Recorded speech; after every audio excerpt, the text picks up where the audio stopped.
आज के इस लेक्चर में हम क्वेश्चनर के बारे में जानकारी प्राप्त करेंगे।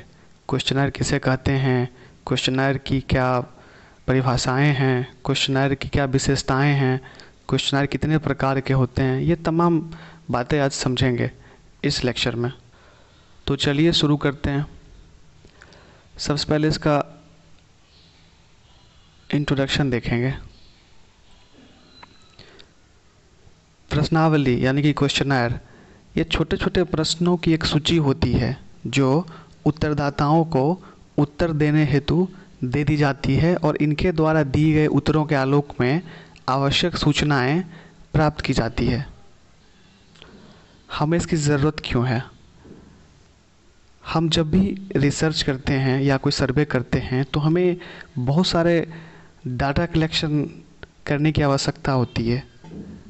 हमें डाटा कलेक्शन के लिए बहुत सारे टूल्स की आवश्यकता होती है और जो क्वेश्चनर है वो इन्हीं टूल्स में से एक है। क्वेश्चनर को विभिन्न विद्वानों ने अपने अपने अनुसार परिभाषित करने का प्रयास किया। अब हम देखेंगे सबसे पहले बोगार्डस के अनुसार देखेंगे। प्रश्नावली प्रश्नों की एक सूची है जो कई व्यक्तियों को उत्तर हेतु दी जाती है। इसी तरह दूसरा गुड्डे तथा हैट। गुड्डे और हैट ने 1952 में कहा, सामान्यतः प्रश्नावली का तात्पर्य ऐसी विधि से है जिसमें प्रश्नों के उत्तर प्राप्त करने के लिए एक तालिका का प्रयोग किया जाता है जिसकी पूर्ति स्वयं उत्तरदाता करता है। थर्ड है कर्लिंगर के अनुसार प्रश्नावली का तात्पर्य किसी भी प्रकार के ऐसे यंत्र से है जिसमें ऐसे प्रश्न या एकांश होते हैं जिनके उत्तर व्यक्ति स्वयं देता है। मतलब कि आप यहाँ देख सकते हैं कि तीनों का डेफिनेशन जो है वो लगभग एक ही प्रकार का है। अतः हम इन तीनों परिभाषाओं का कंक्लूज़न निकाल सकते हैं कि प्रश्नावली एक ऐसी सूची है जिसमें छोटे छोटे अनेक प्रश्न होते हैं जिनका उत्तर सूचनादाता देता है या उत्तरदाता देता है। प्रश्नावली उन्हें दे दी जाती है और वे सीमित समय के भीतर प्रश्नों के उत्तर देने के बाद उसे वापस लौटा देते हैं। उनके द्वारा लौटाए गए उत्तरों के आधार पर आवश्यक सूचनाएं प्राप्त कर ली जाती है जिससे रिसर्च या सर्वे में बहुत ही हेल्प मिलता है। एक अच्छी प्रश्नावली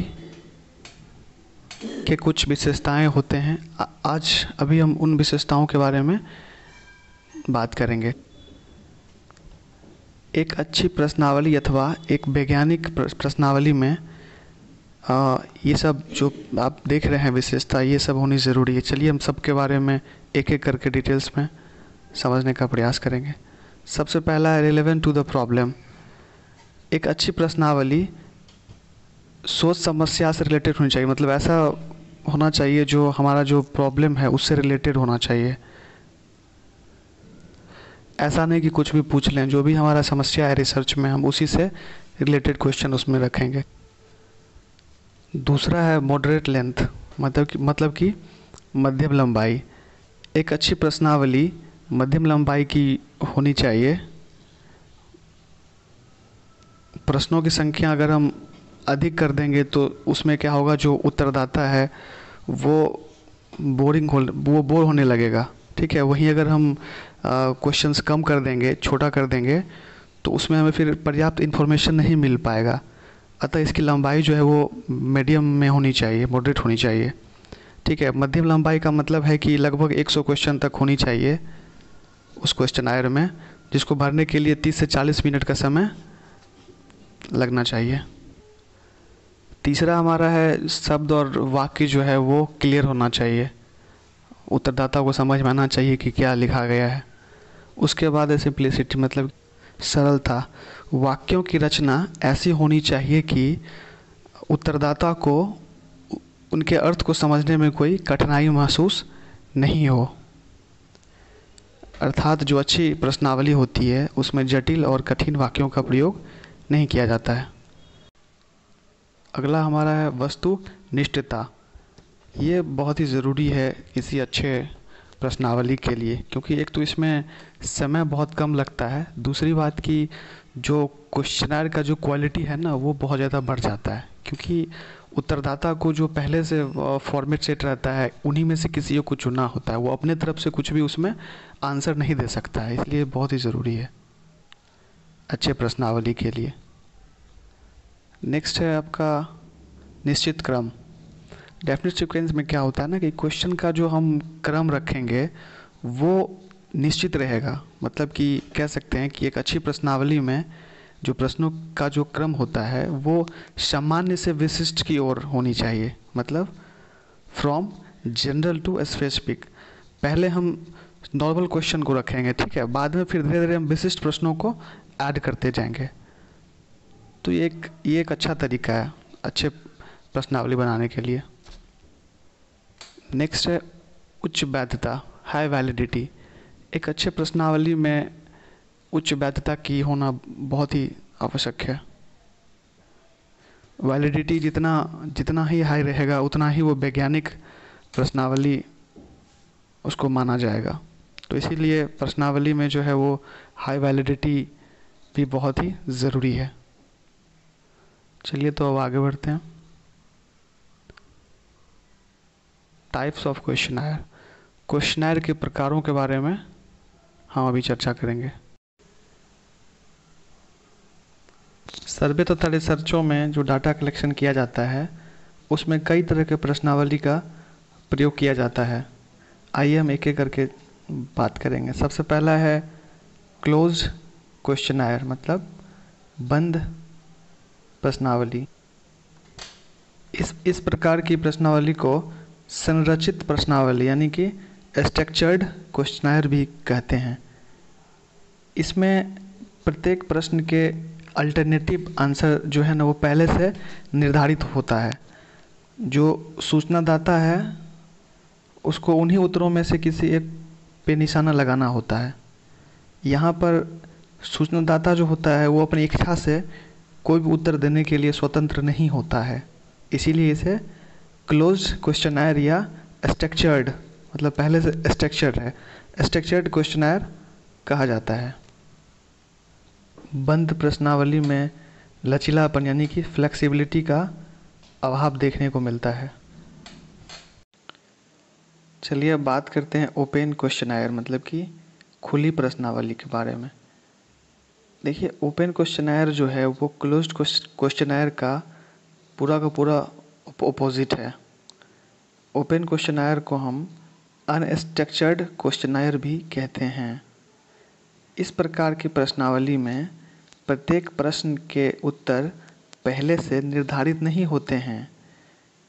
उत्तरदाता इसमें स्वतंत्र रहता है कि वह अपनी इच्छा से कोई भी उत्तर दे सके, अर्थात इस प्रकार के प्रश्नावली में आपको लचीलापन या फ्लेक्सिबिलिटी देखने को मिलता है। इस प्रश्नावली से उत्तरदाताओं की मनोवृत्ति, उनके विचार, उनकी पूर्व धारणाओं आदि से संबंधित सही सूचनाओं के प्राप्त होने की संभावना अधिक रहती है।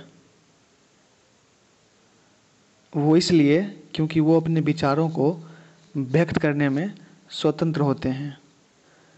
तीसरा हमारा है पिक्चोरियल क्वेश्चनर,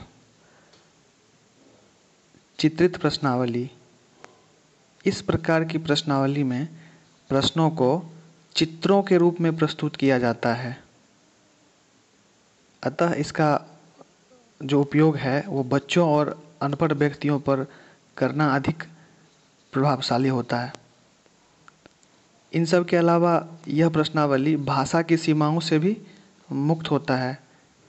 इसके द्वारा बच्चों तथा अनपढ़ व्यक्तियों की जो मनोवृत्ति है, उसका जो पूर्व धारणाएं हैं, उसका अध्ययन करना अधिक लाभदायक होता है। लेकिन कभी कभी सूचनादाता चित्रित परिस्थितियों से अपरिचित होते हैं, जिस कारण से वे समुचित उत्तर देने में सफल नहीं हो पाते हैं। अगला हमारा है मिक्स्ड क्वेश्चनायर। नाम से यह स्पष्ट है कि ये मिक्स्ड है। किसका मिक्स्ड है? तो इसमें क्लोज्ड क्वेश्चनायर और ओपन क्वेश्चनायर ये दोनों के गुण पाए जाते हैं। ठीक है। इसमें कुछ ऐसे प्रश्न होते हैं जिनका वैकल्पिक उत्तर पहले से ही निर्धारित तथा अंकित होते हैं, और कुछ ऐसे प्रश्न भी होते हैं जिनका उत्तर पहले से निर्धारित और अंकित नहीं होते हैं, बल्कि सूचनादाता जो होता है, जो उत्तरदाता है, वो अपनी इच्छा से इनके उत्तर देते हैं। अतः इस प्रकार की प्रश्नावली में बंद प्रश्नावली तथा खुली प्रश्नावली दोनों के गुण पाए जाते हैं। अब अगला 5वां प्रकार की बात अगर की जाए, मेल्ड क्वेश्चनायर, डाक प्रश्नावली। देखिए, डाक प्रश्नावली जो होता है, जब प्रश्नावली को डाक के द्वारा मतलब मेल के द्वारा वो हम उत्तरदाता के पास भेजते हैं और वह उसे भरकर डाक के द्वारा मतलब मेल के द्वारा ही वो वापस करता है, तो इसे डाक प्रश्नावली या मेल्ड प्रश्नावली या मेल्ड क्वेश्चनायर कहते हैं। अगर देखा जाए तो यह प्रश्नावली वास्तव में जो उपयुक्त 4 प्रकार है उसमें से किसी भी वो कोई भी हो सकता है। इसका लेटेस्ट एग्जाम्पल है, वर्तमान समय में बहुत सारे सर्वे जो है वो ऑनलाइन हो गए हैं, मतलब ऑनलाइन सर्वे ही किए जा रहे हैं, तो वे मेल्ड क्वेश्चनर का जो है बेहतरीन एग्जाम्पल हो सकता है। इस प्रकार के प्रश्नावली में श्रम और समय भी कम लगता है। इसकी सबसे बड़ी विशेषता यह है कि मेल द्वारा हम दूर दूर तक प्रश्नावली भेजकर उत्तरदाता से आंकड़ा प्राप्त कर सकते हैं इस प्रकार के प्रश्नावली के माध्यम से।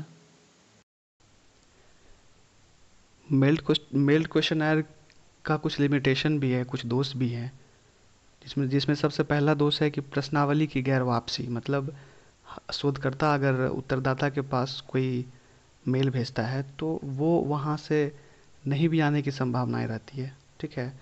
दूसरा है कि आंशिक रूप से भरी गई प्रश्नावली, इसमें क्या होता है कि हम कोई शोधकर्ता जो है वो मेल तो भेज देता है, लेकिन उत्तरदाता की तरफ से पूरी जानकारी उसमें फीड नहीं की जाती है, तो ये भी इसके लिमिटेशन में आ जाएगा।